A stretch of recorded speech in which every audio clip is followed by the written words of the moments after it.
Experience the ultimate fantasy that is Gauntlet. And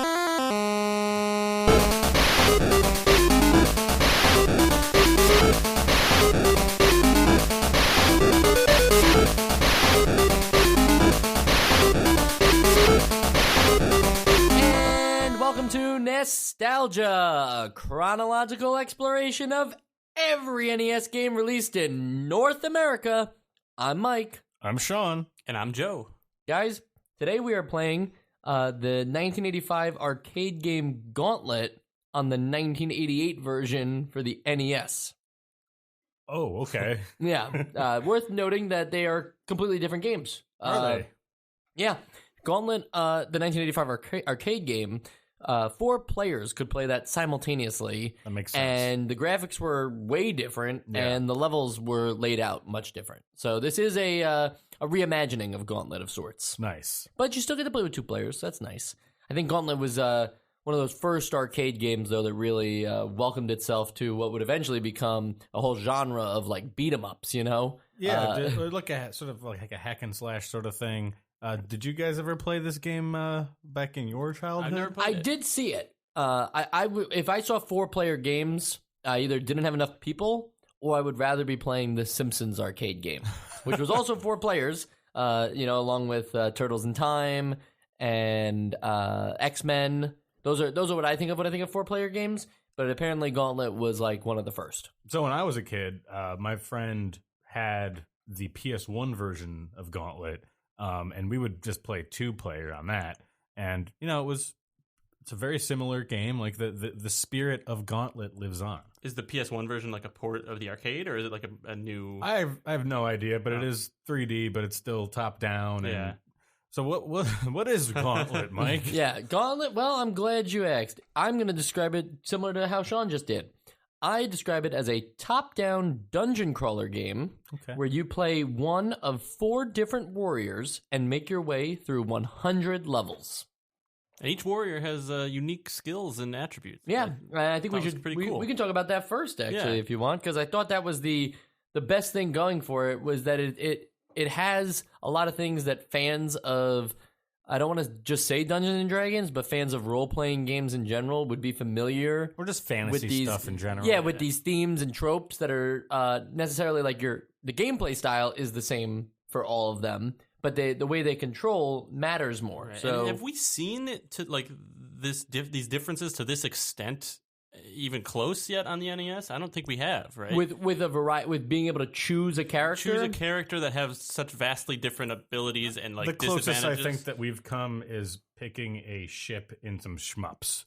Right, but I dumped those out of my memory. But I think that's the closest to different play styles for different sprites. Yeah, because if you think about it, most games we've been playing ever since Super Mario Brothers have been power-up based, where you just continue to expand the character that you're playing as, and that went as far as Mega Man actually having like permanent power-ups that you could then become the ultimate version of Mega Man. Warrior, yeah, when you finally get through everything. So this is the first time we're kind of being greeted with a choice amongst 4 players. You have Thor. He's the brute force character. There's Thyra, who is apparently the most balanced, has very high armor, though. She's a Valkyrie. Merlin, obviously the wizard. Yes. Best magic in the game, but also very slow. And Questor, who is like the ranger, or maybe more an elf. He's like the a elf? thief, Okay. maybe, or something. See, or like... I was thinking he could be a mixture of all those different things, but also like kind of a bard in some ways too, maybe. He's the guy in your D&D group that min-maxed his character so that he could do a bunch of things that just don't make sense in the game. Absolutely. He's very speedy, but sucks at everything else. And the speed even happens in like health depletion is also another thing that happens to him faster. It doesn't happen faster? It certainly feels like it. I think, because I'm watching you guys play just a minute ago. I don't know if we're revealing that. But, yeah, that's fine. Just to get a taste of the 2-player, I'm pretty sure it looked like, Mike, your health was depleting much quicker than Sean's. He's got a higher metabolism. Now, out of the 4, though, first tell me who's the coolest. Valkyrie. I thought that at first, actually. I went with Valkyrie just because I like the balance. I actually never played as the wizard, but That's true, I but didn't now I either. want to. I've been watching some playthroughs of it, and I kind of think he looks like a cool. I was confused as to he has better magic. I was like, well, what's the magic? Is that just his regular attack? Yeah. Does anyone else have magic? What makes his magic better than other people's magic? So then when I realized, like, oh, he just has like a good attack. Yeah. I don't know. Then what's his strength stat? I was a little confused on that. Gotcha. Okay. Well, I will say that, to me, I started off playing Thor because I thought, well, that's the base level. So to get a taste of the game, just play the warrior model. The ultimate warrior. And I hated that. Yeah, he's he very sucks. slow. Yeah, Like, I hate that. Yeah, he sucks. He's actually considered the worst Yeah. by like most speedrunners and game like people who are good at Gauntlet. speedrunners especially, I'm sure, Yeah. just because he literally just moves But just like hearing, like I'm just like molasses. looking at a bunch of feedback, and basically like nobody picks Thor if they know what's good for them, unless you're playing in 4 players, in which case somebody must play as Thor in the arcade version. Thyra, the high armor thing really only matters to new players. Apparently, it's not that great if you know your way around most of the levels. Merlin, because he's so slow, it actually only helps people who know like the secret exits of the game and know like the optimal ways through things. And that's why everybody seems to recommend Questor. Whatever. Apparently, as long as you collect a lot of treasure chests, you'll be fine as Questor, because you'll get a lot better as you level Is up. the speed just in order to get away from things, or Yes, are the yeah, people requesting them exactly. speedrunners? Who No, it's also to get away from things, because as we'll talk about when we talk about the dungeon layouts, I think being able to avoid things is just as important as being able to attack. It's Yeah. true. So Sun Tzu said that. so I mentioned that collecting treasure chest is experience and stuff like that, and I think Sean just experienced firsthand how 2-player mode might not be the best for because you are fighting over the treasure chest. But Sean, do you want to get into that mechanic of experience points and the treasure chests and leveling up? So it's basically a collectathon. When you boot into this game, there aren't a lot of like there isn't a lot of context of what you're supposed to do, but you see a bunch of treasure chests, so you're going to pick them up. And then you see some food, and you're going to pick that up for your health or power in this game. And you're just going to go around collecting as much stuff as you can, which in turn makes you a little bit stronger every time until you get to the exit, it just says exit. And then you move on and do it again. And you are just kind of dropped in there. There's no grand story or anything. The grand story is some guy that drops you into a gauntlet. Is that true? It is. You have to find something that'll stop him, He's like an orb Gorgax or something. that'll I don't stop know. him from taking over the world or spreading evil all over the world. Or it says if you don't find it, at least you got a bunch of treasure. Okay, yeah, that's It fine. says in the manual, something treasure like that, will be yeah. good in the apocalypse. I'm sure Right, people yeah. will take the your world money. will end, but at least you got a lot of treasure. There is a whole like story of the sacred orb in the That's what I manual, meant, yeah. and I guess that's what it was. But I read like the first few lines, and I was just like, "Oh boy, I don't really care," because it's not necessary. There's really no need to. I don't question when I start a game and it immediately drops me in a dungeon top down. I don't think like, "What's my purpose?" Well, I mean, every shoot 'em up has had the same sort of bullshit story. So I mean, I'm gonna grant this the same amount of, oh, why am I doing this as the others? Yeah, you know? I appreciate that it at least gave something. Like it's a nice touch. It's not needed, but So, Sean, you said Thyra, the Valkyrie, is the character you played as the most, or just the coolest? I mean, the character I played as the most. And how did that go for you? Fine, in single player, but as I just found out, playing multiplayer for a bit, maybe it's not just the character, but I think it's just the nature of the game where you want to collect treasure and your partner also wants to collect treasure. So there's gonna be some friction between how you guys play. Right.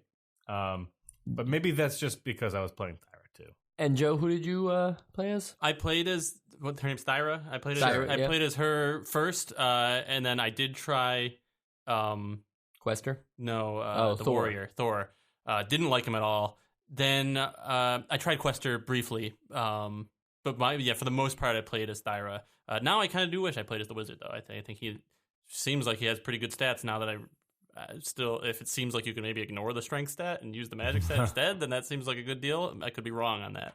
So, when you're greeted in these dungeons, right, the layout is very much like a big room in The Legend of Zelda, right? There's Yeah. You know, like it's They're like mazes. it's like a giant room, a maze essentially, with blocks that tell you, well, you can't go this way, or you need a key to get through a door. Every puzzle is solvable, but there's also cool things like hidden exits or additional keys that you don't need. Yeah, there are switches that change the layout of certain areas and breakable walls and stuff. So I think all that stuff is pretty cool and unexpected, but I think they could have done a better job communicating how that stuff exists rather than just smashing in like the hidden exits. Even you just have to hit them by accident and spawn them the first time, and then you know about them. The hidden exits, if you think about like Legend of Zelda, Yeah. I mean, maybe there's a little bit of telegraphing in some of the things in Legend of Zelda, but some of them are you just have trial and error of every bush in the game until you find. You don't need to know where the hidden exits are to complete the game. So I think that's just a secret. And I didn't find. But I would argue real fast, just on that Legend of Zelda note, that in the dungeons themselves, there were only 4 walls, exact spots that you could ever try for secret exits. It wasn't like you had to bomb the whole entire wall to find the one. Like you could always check, like, is it in the center top, the center right? You know, like it was easier to find those hidden things if you just had to have the I didn't know bombs. there was a rule for that. But it feels like got that's it. just the hidden exits in this game. Everything else that's hidden or secret or hard to find out I feel like it's that I encountered is designed in a way that you can find it. Like the walls that are destructible always look that tile looks a little different than all the other tiles. So you start to pick up on little things. Like one might be like a little smaller or have little cracks in it. And then there's switches on the ground that the first time you see one, it's just there, easy for you to access. So you could step on it and see, when I step on one of these switches, it changes these things, and that encourages you to explore other switches. I never felt like it was like unfairly there was something secretive that I needed to know that I couldn't find out. I do think though that there is some issues with how it actually displays sometimes, like not the hidden walls, the breakable walls look a little too similar to unbreakable walls, and the switches on the ground look a little too similar to traps on the floor. So I would avoid the switches and accidentally fall into these traps just because I thought they were a switch or I thought it was a trap. So I think they could have done a little better differentiating these things. Yeah, I guess, everything has room for improvement, but yeah, it didn't bother me. And you also have bombs that you can collect as well, and I think those can help play a role in, while they also play a role in damage to mobs and stuff like that. There's also this whole breakable wall thing too with the bombs that I think can happen. I thought that you just had to attack it and it would just go away.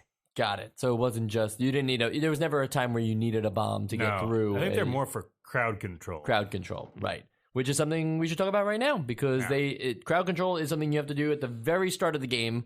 It does kind of ease you in at the very first level, but it's not long after that you start to realize that the spawn points, which are these skull bones, are the thing you need to eliminate, and not so much like the actual enemies on the screen. Let's talk about that. So as you go through the levels, they're always a different sprite. Like sometimes they're like a pyramid thing, sometimes they're a pile of bones.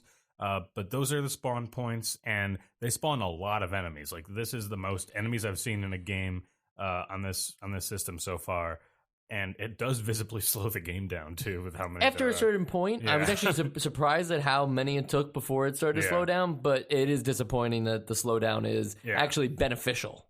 In a way, yeah. It does get a little annoying, but anyway, so you shouldn't just be attacking these mobs that just keep running in front of you. You have to, if you're going to make any progress in this game, and if you're not going to just run out of life because that acts as your timer, then you have to push your way through and stop them from spawning or just run past them entirely. Yeah, it is satisfying to like attack your way through them to get to their their hub or their base and to destroy the base, and then all I have to do is destroy what's left on the screen and no more will come at me. But they are literal hordes of enemies. Yes. Like it is, you were running through crowds and crowds of these enemies. And the mobs that are the base hubs, those skull bones, they take a few hits to get to break down. So there are still enemies spawning that will attack you as well. So you have to kind of manage between the two, which I think is fine. I think the bigger problem I have is a lot of times the placement of the bases and and the like weird layout of the walls around it kind of lead to these like funnels Yes. that you have to kind of like fight your way Well, it's through. definitely by design. Yeah, but I would argue that it was a bad design because it just essentially it doesn't pose any real challenge. It slows down your time to get to the base, and then because you had to, because you can shoot anything in front of you and it won't really take any damage unless it's also getting closer to you. As long as you keep your distance and just keep shooting, it's just a matter of time until you get to the base. You're not really posed with an actual challenge. You're just posed with a time waster.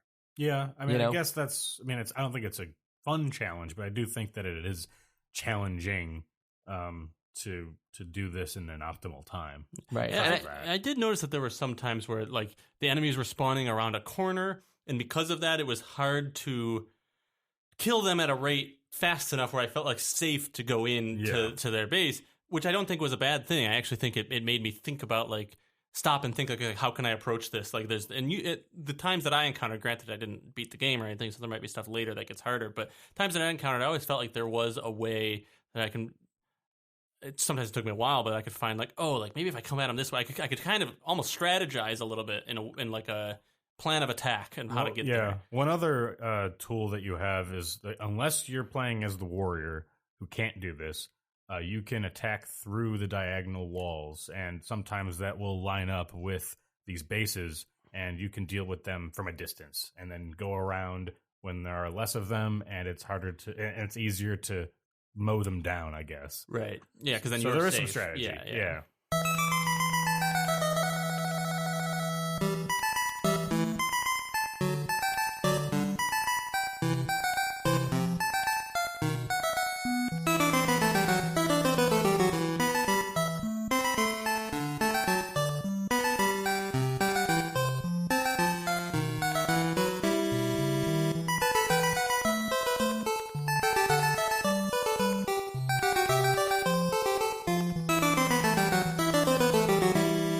Is there enough between puzzle solving, and puzzle solving is used lightly here because we're not actually like flipping switches that actually like determine outcomes to other things. It's just, making your way through each dungeon room.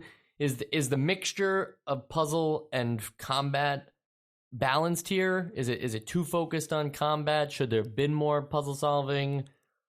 Are we okay with this gameplay loop experience? Is it because of the amount of levels, the 100 different levels that you have to go through? I think for what it's trying to be, I'm okay with the. It's like you said, it's not really any puzzles, but it's for me. It just felt fun to explore and then have these enemies attacking me. It's like it really encouraged exploration. Granted, admittedly, as much as I love the game, I don't know if I would want to do 100 levels of it and probably get stale at some point. But I think I did like 25 levels of it or something. I was still having fun. I was still enjoying it. I have other issues that maybe we'll get to after this. Yeah. But yeah, I was okay with it. I just thought it was an interesting, different enough thing that where you're just kind of exploring a dungeon either by yourself or with your friend. That was cool. I think that this game does not focus on. This is not a game that's supposed to focus on puzzles. It's basically a hack and slash with projectiles, and so I don't think it needed them.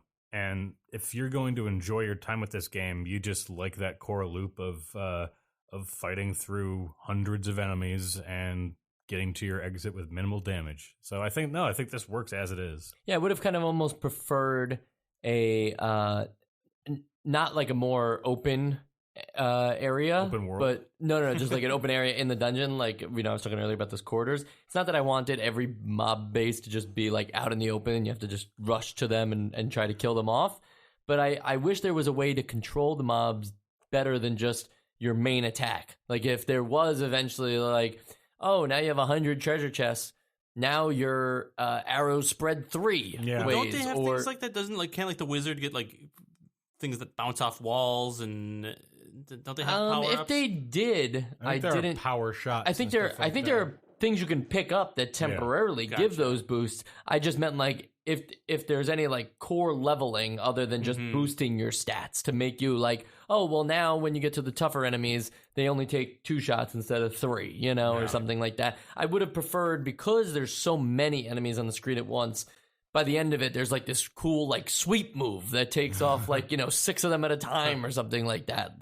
It would make it more fun to have more mobs and enemies on the screen because now you're in more control of it than just taking down one by one by one by one until you get your way to their base. And that's definitely not the gameplay loop. It's just the part that I focus on the most because it was the thing that was least enjoyable to me about the game. I hear you because it does have like the bombs that take off. Like it has like the things you're describing, but it's not on like a level up basis. It's like you find it, you use it, you're done with it. Like it's over. Yeah, I enjoyed the game in terms of an actual like exploration meets leveling up experience of getting stronger / figuring out your way of a grinding simulator. Yeah, exactly. Grinding simulator. Why not? Because there's also there's no right way to do the maze. You can go like up.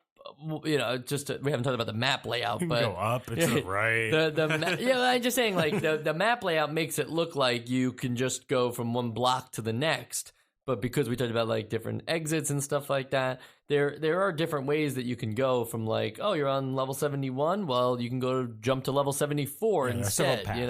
Yeah. There's different ways to do the game. Yeah. So I think exploring that element of it was really fun, and just seeing your character get stronger was better, and I wish they would have focused on like more ways that your character gets stronger. Yeah, it's cool to see that map, the like overworld map that tells you which section of the dungeon you're in between, because you might be really close to a room that you want to get to, and then you realize that the exit you take actually takes you in a weird like different direction than you thought, and there's like you have to figure out the routes to get to the like desirable rooms or to get to the next. I don't know. Right. World. And the desirable rooms are definitely the treasure room, yes. Where you can pretty much just like collect a bunch of free leveling up like abilities. Sonic. And like what? I don't know. Okay. It's kind of like Sonic. Like Sonic, yeah. But it also is required for something that we haven't talked about yet. That is, which we should. That is, you in these rooms you can regain all your health back to its maximum. And yes, you lose health pretty quickly when you get hit.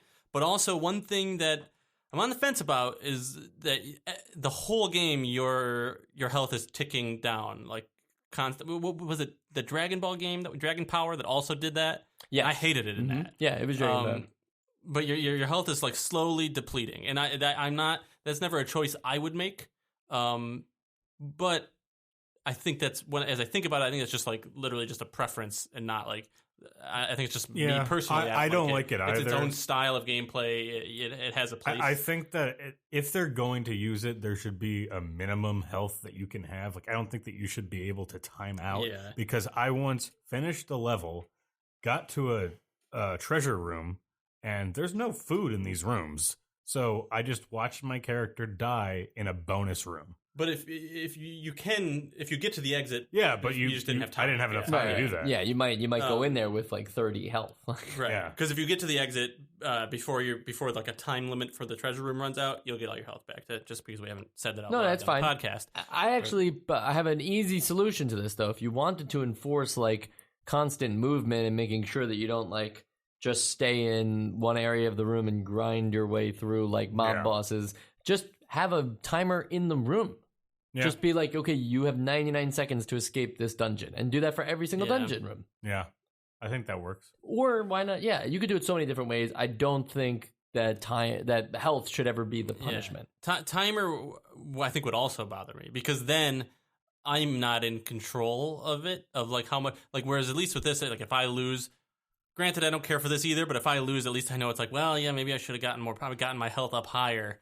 Whereas like a timer just feels so like they have set it and like it's out of my hands. At least like I have a little agency. I don't know. I think that like it's additional constraints can make it feel more tense. And if you can just waltz through it at your own pace, then maybe this isn't the same kind of game. I don't think this lets you waltz through it at your own pace the way it's doing. I know. I'm saying that the way you're describing it would let you just like take a few steps. You could just sit there with one of those home bases just spewing out enemies and just keep doing that. I don't know why you would. No, the way I'm describing it is the way it is.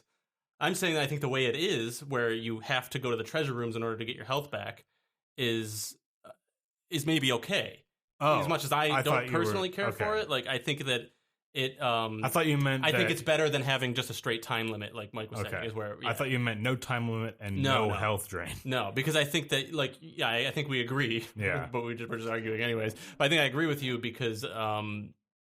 I think I agree with you. No. That's not how this works. I agree with you because I do think that it gives you this like urgency to get to the next level. Yeah, so. I would say kudos for making a contradictory point. You know, like I wasn't expecting anybody to have a reason why the health should deplete, and you're not even a fan of it, and you just battled for it. That's what I mean. But I think it also adds some weight to these characters too. Of like, well, maybe I should choose Thor. He has 980 health. Like that'll help me a lot more than the Wizard's 800. That's 180 extra more seconds for all we know. You know, like.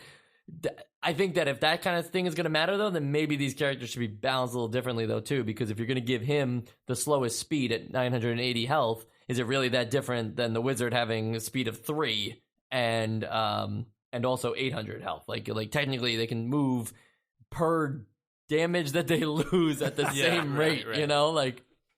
It's weird to talk about it like that, but it kind of is like that. I guess it's just like a preference to the player then. Like, how do you want to die? Yeah. And you will die. But I'm the same way with a lot of things with like time limits. I don't like them.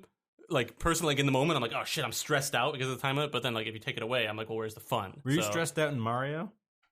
No, I think the time limit was pretty high. Yeah. I'm never really that worried. But the one that's coming to my mind. Maybe it's a post-show thing. I'll go off on a rail. It's about Ratchet and Clank. We'll post. Sure, yeah.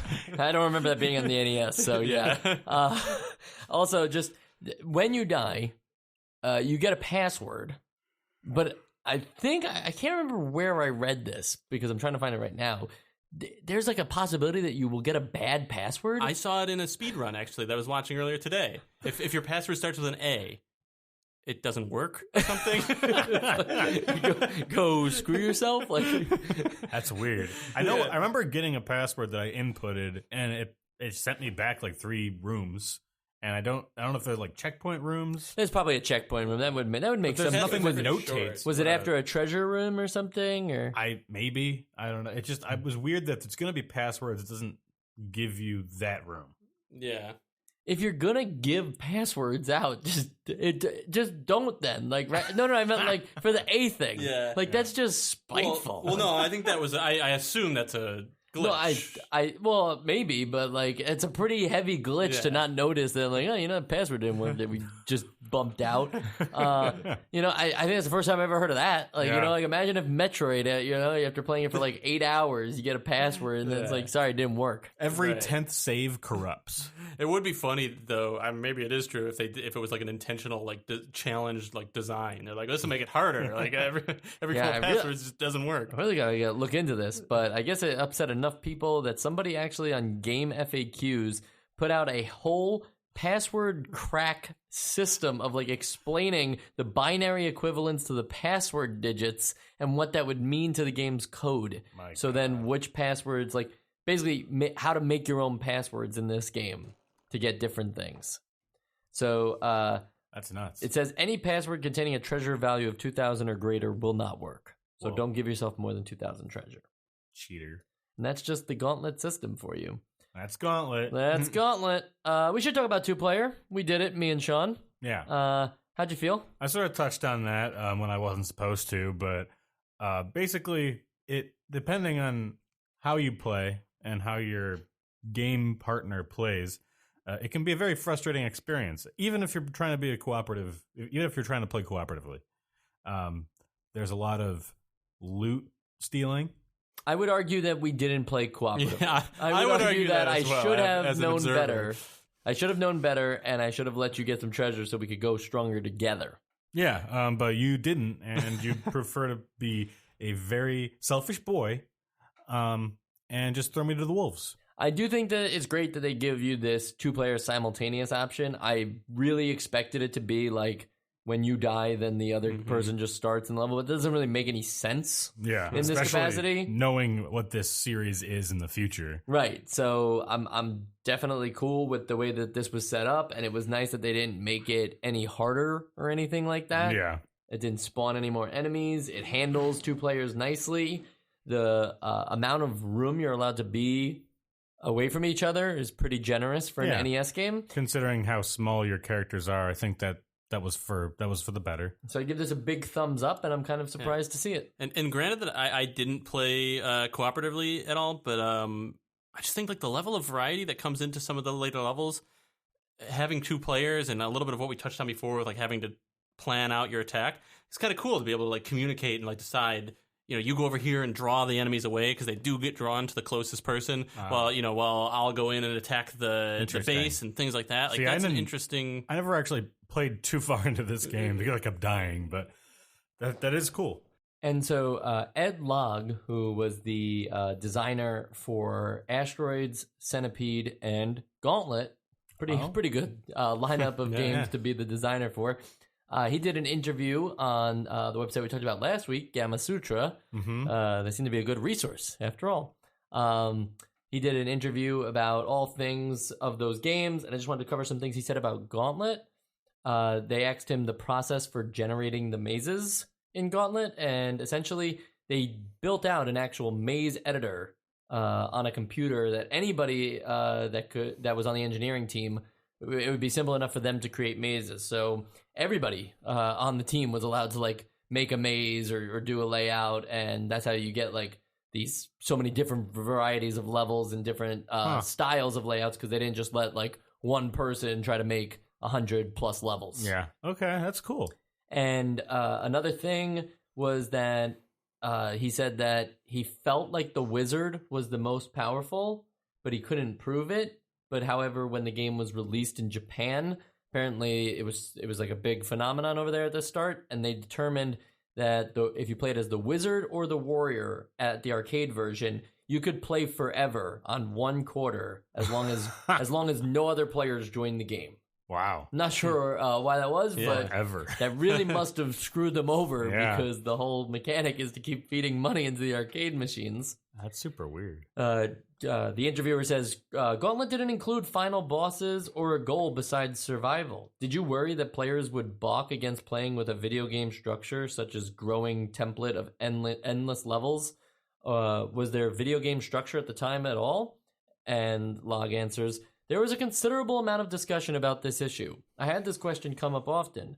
I could not come up with a solution for those players who might have just joined or what to do with the money they have left in the machine. So I took the course of least resistance and did not provide an end to the game or a final boss to defeat. I thought he was going on like some like practicalities of design thing there and like, philosophy. Instead it's That's too hard.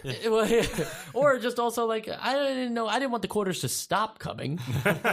So I just designed the game to go on forever. But that's the arcade version. That's the arcade version. The NES version was ported by Tengen. Those guys who make the unlicensed NES games. One thing we never talked about, though, with Tengen in the last episode we did with them, which was RBI Baseball.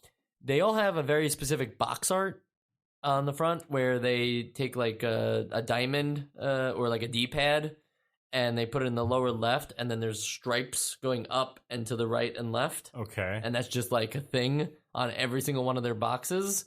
Okay. I thought that was cool. Oh, okay. That, they have like this way of like looking, because a lot of times with our other developers that aren't Nintendo, it's hard to tell if the game is made by them or not unless you see their name. So to have a distinct look for every single one of your box arts that all follows the same design scheme, it's pretty cool when you're collecting NES games. And it's kind of like what Nintendo does. Yeah. So it's... Well, Nintendo does what Tengen does, except for when Tengen does, except for when Tengen isn't allowed to do those things by Nintendo.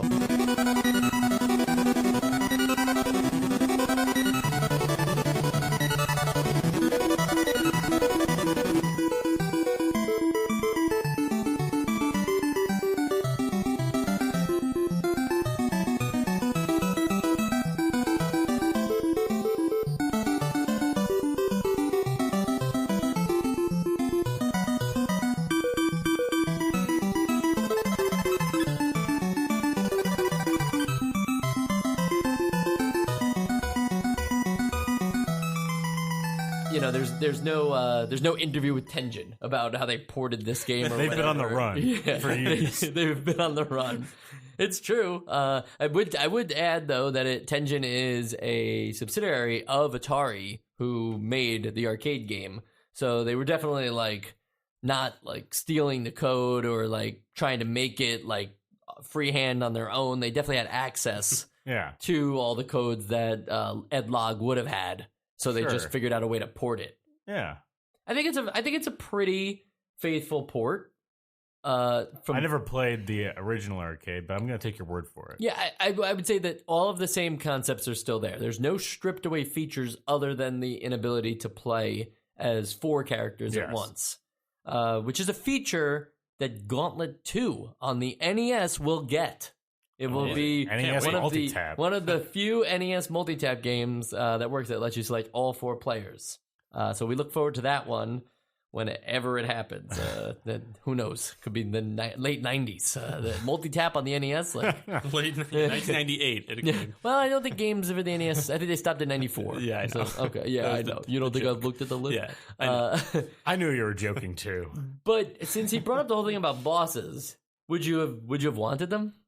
I think I would have expected them. But there is a boss in this game, right? There's not a dragon, 3-headed dragon. Never got to it. If there is, I didn't get to it, but I watched it in a run through. Are you sure that was Gauntlet? And not Defender 1 or 2? I'm pretty sure this is Gauntlet. All right. I mean, like, there's a dragon. I agree. Yeah. But like, as far as I know, there's just the one. Like, I guess at like the very end of the game. Yes, it's the very end of the game. There is a dragon that is. Looks 3-headed to me, and it reminds me of it just reminds me of the dragon from Legend of Zelda. You know, there was that one in the Dungeon 4 or whatever. So not King Ghidorah. Not King Ghidorah, though it could look like King Ghidorah as well, except for it's green. Yes, like the one in Legend of Zelda. But yeah, that's it. You just have to fight the 3-headed dragon, which is honestly stupid. Because as I'm looking at it right now, have you looked at it? Yeah, they just like go into those little corners. There's a corner for you to hide in that the monster could never attack from you from because it doesn't move. Right, but you can't attack from there. You have to come out of hiding, put yourself in a little bit of danger. No, there's no danger. It's a straight line of fire, so just make sure you... No, he'll turn his head. Who? The dragon. Dragon turns his head. But I'm saying it's just... So you have to run back into the corner. You have to run back into the corner, though. It's not the most challenging thing out there. Peekaboo is the final boss. It's not completely unchallenging. I would argue that it could be completely unchallenging. Yeah, what I'm watching a wizard and a... Right now... Joe, why don't you play the game I'm watching a wizard and a... you didn't even get as far as I did. I didn't, but you're defending things you didn't even experience. I'm telling you saying to me, it doesn't look like completely easy. To me, it looks like the wizard can't get in there, but the fast guy can. But are you watching Gauntlet (parentheses NES close parentheses Merlin last level and ending video? Because that's what I'm watching, and he's having a very easy Gauntlet time. NES 2-player net play. I'm not watching either of those. Yeah, you're losing this battle because you have 2 players. See, if you just play with one. Oh, right. Well, that 2-player, I'm just seeing. I'm seeing the wizard's not doing anything, probably because I assume he's too slow. Gotcha. But right. He's having an easy time here. Anyway, I think that the biggest revelation here for everyone is probably that there is a boss in this game. Did not know that because. No one gets to level 100. I don't think people knew that. Tell me, if you're a hardcore Gauntlet player, did you know that there was an end to this game, or did you just assume it just kept generating new levels and new maps? We're listening. Yeah, tell me right now. Shout into the phone. Make a reply podcast to us, and we'll listen to it. Yeah, sure. I would listen to that. Anything else, guys, on Gauntlet? No, I don't think so. Haven't I heard this theme song before?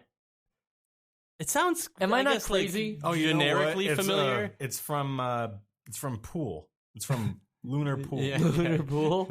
Not What's the guy's name? Ken Griffey Jr.'s Pool. Yeah, a Minnesota Flats. Yeah. You know what? I actually don't recognize the music from anything else. I think it just sounds like similar to other music in like the genre. Well, I'll tell you what, it got me humming it a lot. Even the beginning, that. It's good music throughout. I mean, considering it's rest of the music's like rest of the music out of 5. Well, I didn't actually ever hear any of the music, but I thought it was really good.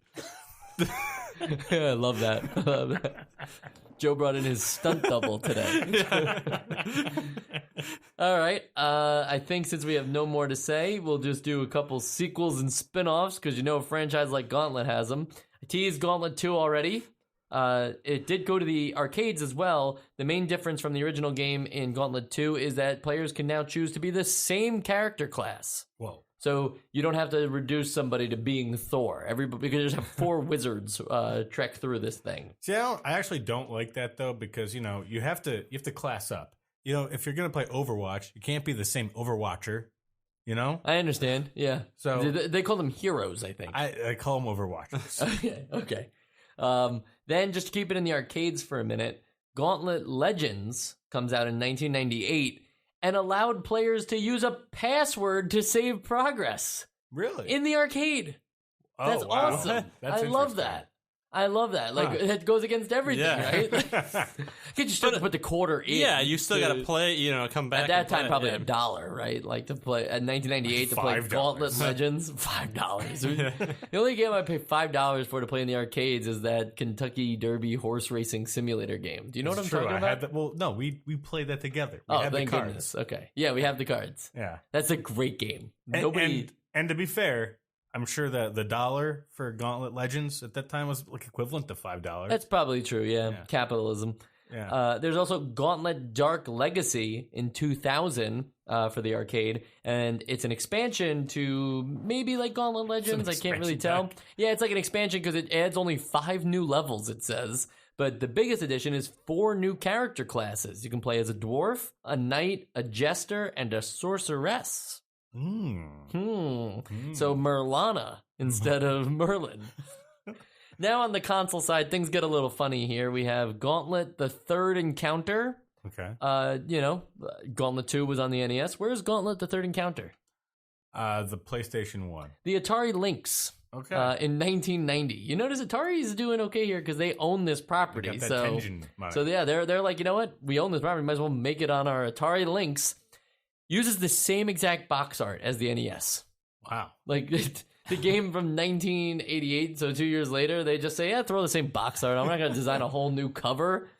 It's pretty much Gauntlet again, but you get to choose between 8 character classes. So you get the Valkyrie and the Wizard from the original Gauntlet. They're making new levels too, right? Yes. But it's the same concept. They haven't added anything different to it other than these character classes. But listen to these character classes. You're soon going to be picking up an Atari Lynx to play this game, because if you don't want to play as the Valkyrie or the Wizard, too bad, you can't play as the Warrior or the Elf anymore. Instead, you play as maybe a Samurai. Okay. What about a Punk Rocker? Or an Android? Or a Gunfighter? Or the Nerd? The Nerd. What's the Nerd do? I have no idea, but I gotta watch a video. Or the last choice, and the one I would definitely pick, the Pirate. I do like that. I want that pirate class, and I want to know what makes him different than the Nerd. Treasure probably makes him happier. I like that they're just doing. That's actually true. He gets more bonus experience from Treasure.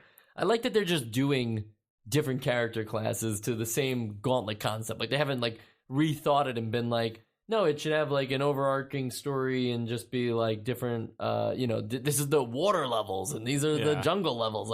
They're just keeping it the same way. So after Gauntlet, the Third Encounter, how about Gauntlet 3? Okay, yeah, that's true. Gauntlet 3, the Final Quest on home computers. That wasn't the last one, was it? It wasn't. Okay. It comes out in 1991, a year after Gauntlet the Third. It's mostly the same, except for the new character classes are a rock man, to be confused with punk rocker. Rocks? Is he a man made of rocks? He's a man made of rocks, okay. As opposed to the punk rocker that was in the Third Encounter. Petrus, I don't know what Petrus is, but imagine that's some kind of fantasy species. Yeah. Dracolis, a lizard man. Oh, I see. Okay. No. Petrus is the name of the rock man. Okay, I get it now. And Dracolis is the lizard man. Then there's an iceman and a merman. Ooh. These are great classes. I would love to play as merman. When are we going to finally get... This is like Goonies 2. Yeah. Except for with a mermaid. It might explain, though. Maybe they know each other. Yeah, that's true. And finally, it's like we're almost like, when is Gauntlet Ultimate going to happen? Where you get all the classes in the original Gauntlet. You know, like all these classes that were ever added. It's an funny idea. you asked that because it's coming out next year. Great. Are you developing it? I am. Okay, fantastic. Starting tonight. Fund my Kickstarter. Gauntlet 3, the final quest, it was an isometric perspective for the Gauntlet game. 2-player cooperative mode as well. Then on the PS2, this might be the version of the game Sean played. PS1. It was, but there is no PS1 game. Okay, it must have been PS2. Gauntlet 7 Sorrows. And that's a follow-up to Gauntlet Legends and Gauntlet Dark Legacy on the arcade. And it finally adds online play. Yikes. So you can play Gauntlet online on the PS2 with a broadband connection. And the last one, Gauntlet Slayer Edition. This came out on PS4 in 2015. Oh, wow. And I just put my own note here because I watch all the videos for these ones. I don't have Gauntlet Slayer Edition, so I just watched it. And I just wrote, it overstayed its welcome. Gauntlet Slayer Edition looks terrible. They didn't really update much. Does it have any microtransactions? That might be what the Slayer thing is about, but no, it doesn't have microtransactions as far as I can tell. Probably has online. Nice. But it doesn't look like they've thought about how they could change Gauntlet from 1985 to 2015. So what a sad 30th anniversary Gauntlet Slayer Edition was. Oh, well. Well, it's been more than 30 years now, but we're going to determine if Gauntlet on the NES is an essential game on our essential games list. Joe? So I know there were some little flaws and wasn't crazy at first about the time ticking down, but I think I want to throw this one an essential vote. I really like that it's bringing this co-op experience to the table that I didn't play, but I like it. I feel like I'm very interested in playing it, and playing it single player was pretty fun, and it brought like this dungeon crawler explorer style is something new that I kind of want to go back and play it. I'm not sure I'll ever play through 100 levels of it, but with the password system, provided that the passwords all work, I don't mind like kind of quote unquote saving my progress and coming back and trying it again. So I'm going to give it an essential vote. All right. It's got 1. It needs 2. 2? Okay. I'm just making sure I have these rules right. I almost said 3. Sean. So I'm sort of on the fence about this game because it definitely ticks all the boxes on how unique of an experience it is at this point in the NES's life cycle. But I think in order for me to put it on the essential games list, I personally have to enjoy playing it to some extent. And while I didn't hate it, and I have had some good things to say about it, it wasn't my favorite thing. So if this does become an essential game, I will not have my name attached to it. All right. And, I think a lot of people are going to think that I'm going to vote not essential because I was pretty tough on the game, but I'm tough on every game. You never know where I'm going to go here. I will say one thing that I didn't touch upon because we just didn't get there is there's this diagonal shooting that is possible, but is really finicky, and you have to like lock yourself into it in a way where it's not accurate, but it's useful to be able to do diagonal shooting. And I hated that was like my least favorite thing was when I was in a position where I needed to do that, and the best practice was just to lock yourself in you have to sort of corner walk of into blocks. it. Yeah, you have to like walk into it. Didn't like that. So that has no sway in my essential game vote. I just had to say that. It's doing a lot of new things, and the cooperative mode was really cool to be playing 2 people at the same time.